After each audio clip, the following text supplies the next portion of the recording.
ধলাইয়ে জনরোষে আটকা পড়েছে গরু চোরের একটি গ্যাং। খুলিচড়ায় আটকা পড়েছে ৩ সদস্যের ওই গ্যাংটি। ঘটনাস্থল খুলিচড়ার সোমবাড়ি বাজার এলাকা।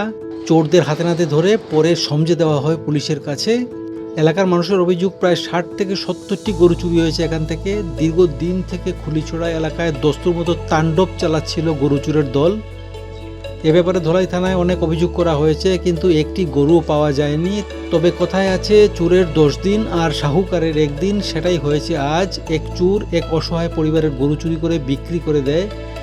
সেই গরুটি আজ দড়ি ছিঁড়ে চলে আসে।